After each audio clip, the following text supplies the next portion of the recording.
दुखी होता है वो एक कंधा ढूंढता है। वो कंधा ढूंढता है जिसपे अपना सिर रख के वो रो सके, अपने आंसू बहा सके और कोई ये कहे, उसे सांत्वना दे, उसके सिर पे हाथ फेरे और कहे कि मैं तुम्हारे साथ हूं, परेशान मत हो, मैं सत्ता में नहीं हूं लेकिन मैं तुम्हारे साथ हूं। राहुल गांधी वो कर रहे हैं। देखिए, आज उनके पास सत्ता नहीं है लेकिन वो लोगों का दर्द बांट रहे हैं। जब आप परेशान हो, जब मैं परेशान हूं और उस समय कोई आए मुझे सांत्वना दे और मुझे कहे कि ये बुरा समय है, निकल जाएगा, अच्छा समय आएगा, राहुल गांधी वो कर रहे हैं। दूसरी बार राजीव जी, जो आपने कहा, प्रधानमंत्री यूनिवर्सिटी वाले कहते हैं कि आप हमारे अलुमनी हैं, हमने आपने उसी यूनिवर्सिटी से पढ़ के आपने इतना बड़ा पद प्राप्त किया। कोई सहपाठी तो होगा, कोई सहपाठी तो होगा। मैंने बीएचयू से इंजीनियरिंग की है, मैं आज भी 71 साल की उम्र में 100 सहपाठी अपने दिखा सकता हूं, उनका राइटिंग में स्टेटमेंट दिला सकता हूं, अपने सीनियर जूनियर दिला सकता हूं, मैं एक एक संदर्भ दिला सकता हूं, मैं किस हॉस्टल में रहा था, किस मेस पे खाना खाता था, कहां पे हम लोग घूमने जाते थे। अरे कुछ तो यादें होंगी आपकी, कोई तो सहपाठी होगा आपका। और देखिए वो दृश्य कितना खराब लग रहा है राजीव जी, एक अकेला आदमी राजा की तरह।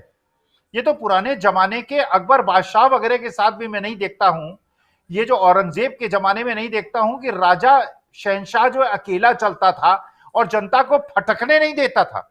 देखिए राहुल गांधी की आप तुलना कीजिए, जैसे वो गए करौल बाग के अंदर मोटरसाइकिल मोटर मैकेनिक के पास गए, उससे किसी ने पूछा, जनता ने पूछा कि आप बताइए आपको पता था राहुल गांधी आपके आने वाले हैं? उसने कहा मुझे नहीं पता था, जब मेरे दुकान के सामने भीड़ इकट्ठी हो गई, मैं बाहर निकला कि यहाँ क्यों इतनी भीड़ इकट्ठा है, तो पता चला राहुल गांधी अंदर आ गए। देखिए ये होता है अनअज्यूमिंग पर्सनैलिटी। ये पर्सनैलिटी होती है लोगों का दर्द दुख बांटने वाली। और दूसरी तरफ एक कॉन्ट्रास्ट आपने पैदा कर दिया। और दूसरी चीज जो राजीव जी आपने कहा, जो नाटक हुआ, जो नौटंकी हुई मणिपुर के अंदर, असल में मुख्यमंत्री मणिपुर ने एक बहुत बड़ी गलती कर दी। देखिए जिस प्रकार की रूपरेखा लिखी गई है, जिस प्रकार की पटकथा लिखी गई है, उस पटकथा में ये रिजिग्नेशन लेटर देकर उन्होंने वास्तविकता में जो पटकथा थी उसके विपरीत काम किया। जिस प्रकार की पटकथा लिखी जा रही है पुरौला के अंदर, जिस प्रकार से हिमाचल प्रदेश के अंदर, जिस तरह से मध्य प्रदेश के अंदर वहां का एक मेंबर ऑफ पार्लियामेंट ये कहती है कि गोडसे जो हैं वो देशभक्त आदमी थे और महात्मा गांधी की डिग्री फर्जी थी, ये कश्मीर के एक राज्यपाल ये बात कहते हैं, तो वास्तविकता में यह पटकथा है। इस पटकथा में केवल जहर है, इसमें केवल द्वेष है, इसके अंदर केवल विलेन है, इसके अंदर कोई हीरो नहीं है। अब ये एक नई प्रकार की कथा लिखी जा रही है, धनंजय जी बताएंगे, वरना पिक्चर में हीरो और विलेन दोनों होते हैं। यहां दो पिक्चरें हैं, एक सत्ता पक्ष की पिक्चर है जिसके अंदर केवल विलेन है, और एक राहुल गांधी पिक्चर लिख रहे हैं जिसके अंदर केवल जो है हीरो है। तो वो हीरो जो है लोगों के, गरीब लोगों के दर्द को बांट रहा है, जनता के दर्द को बांट रहा है, जहां पीड़ा हो रही है, जहां दुख हो रहा है वहां जाके दुख बांट रहा है। तो एक तरफ तो केवल हीरो है और दूसरी तरफ कोई गोडसे का महिमा मंडन कर रहा है, महात्मा गांधी को गाली दे रहा है, विद्वेष की बात कर रहा है, कभी वो मुसलमानों के खिलाफ, कभी क्रिश्चियनों के खिलाफ, कभी दलितों के खिलाफ, कभी आदिवासियों के खिलाफ जहर बोल रहा है। तो एक तरफ जो बिल्कुल ये समुद्र मंथन का दृश्य मुझे समझ में आता है कि एक तो अमृत का कलश है और एक कलश जो है वो जहर का है। अब ये राक्षस प्रवृत्ति के लोग ये कोशिश कर रहे हैं, जैसे राहु केतु ने कोशिश की थी कि थोड़ा सा अमृत उनको मिल गया था और इसकी वजह से वो आज भी हम लोग में भारी पड़े हैं और राहु केतु भारी हो जाते हैं। तो वास्तविकता में ये उसी प्रकार का संघर्ष मुझे आज दिख रहा है। और मुझे ऐसा लगता है कि 2024 में जिस प्रकार से जनता की चेतना जागृत हो रही है और जनता के अंदर जिस प्रकार का जागरण का भाव राजीव जी मैं देख रहा हूं, ये फिर मुझे लगता है इतिहास की पुनरावृत्ति होगी। और जो भगवान श्री कृष्ण ने कहा था कि वो जब धर्म का बिल्कुल अवनति हो जाएगी वो जन्म लेंगे, मुझे लगता है वही दृश्य सामने उभरने वाला है। और ये जो राक्षस प्रवृत्ति के लोग हैं, जो हिंसा फैलाने वाले लोग हैं, जो जहर फैलाने वाले लोग की इंटरवेल तक जो अधर्म का पक्ष होता है, जो गुंडा पक्ष होता है, जो विलेन का पक्ष होता है, वो हावी होता है। और जब बिल्कुल इंटरवल खत्म हो जाता है उसके बाद हीरो जो है अचानक वो हावी हो जाता है और उसके बाद विलेन जो है वो पीछे हट जाता है। देखिए आपने देखा होगा कि 10-12 गुंडे एक गांव में आते हैं और निरीह लोग, शांत लोग उनके डरते हैं, उनसे दबते हैं और वो अपनी दबंगाई और गुंडाई करते हैं। और जब एक बार चेतना जागृत हो जाती है, जब जनता में चेतना जागृत हो जाती है तो 10-12 गुंडे पूंछ दबा के भागते हैं। मुझे लगता है आज राजनीतिक परिवेश में राजीव जी वही हो रहा है जो मणिपुर में आपने देखा।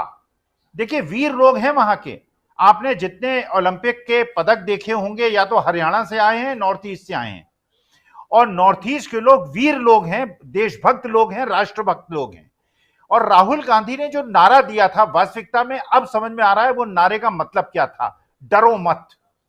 मतलब यह है कि ये जो गुंडे बदमाश हैं, ये जो गिने चुने मुट्ठी भर गुंडे हैं जो तुम्हें डरा रहे हैं और तुम इनसे डर रहे हो।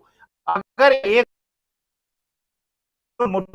जो महात्मा गांधी ने भी सिखाया था और राहुल गांधी ने भी अभी सिखाया, जनता अब जागृत होकर खड़ी हो गई है। जो मणिपुर में आपने दृश्य देखा, जो कर्नाटका में आपने दृश्य देखा, और जो दृश्य आप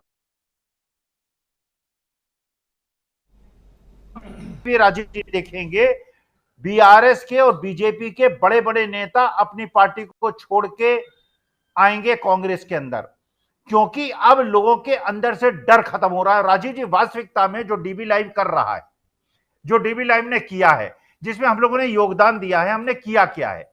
हमने अपना उदाहरण देके जनता को यह बताया है डरने की आवश्यकता नहीं है। हमारे लिए भारत के प्रति जो हमारा समर्पण है, भारत माता के प्रति जो हमारा समर्पण है, जो हमारे ऋण है हमारा इस भारत माता का, उससे उऋण होने के लिए मरने से पहले हम इस देश के जो गुंडों ने घेर लिया है, विद्वेषकारी शक्तियों ने घेर लिया है। I came here because I wanted to share the pain of the people of Manipur. It is a horrible tragedy that has taken place, very extremely sad and painful for all the people of Manipur and all the people of India as well. I went to the camps, met people from all communities. One of the things I would say to the government is that the basic amenities in the camps, they need to be improved. Food needs to be improved. Medicines need to be supplied. And I would appeal to everybody in Manipur that we need peace. Peace is the most important thing. My strong appeal to everybody. Violence will not get anything for anybody. Peace is the way forward, and everybody should now talk about peace and start moving towards peace. I'm here to help in any way I can to bring peace to the state. I love all the people of Manipur. Manipur को शांति की ज़रूरत है, हिंसा से कुछ नहीं होने वाला है। मैं यहाँ हाजिर हूँ, जो भी मैं कर सकता हूँ, जो भी मदद मैं कर सकता हूँ शांति के लिए, मैं करने के लिए तैयार हूँ। धन्यवाद। प्रधानमंत्री की चुप्पी, सर पीएम की चुप्पी पे क्या कहेंगे? राहुल जी, पीएम की चुप्पी पे आप क्या कहेंगे? देखिए, पीएम ने एक शब्द नहीं बोला है सर। देखिए, ये यहाँ मैं कोई राजनीतिक स्टेटमेंट करने नहीं आया हूँ। मैं इन चीज़ों पे कमेंट नहीं करूँगा। मैं सिर्फ चाहता हूँ कि यहाँ पे जल्दी से जल्दी शांति आए। धन्यवाद।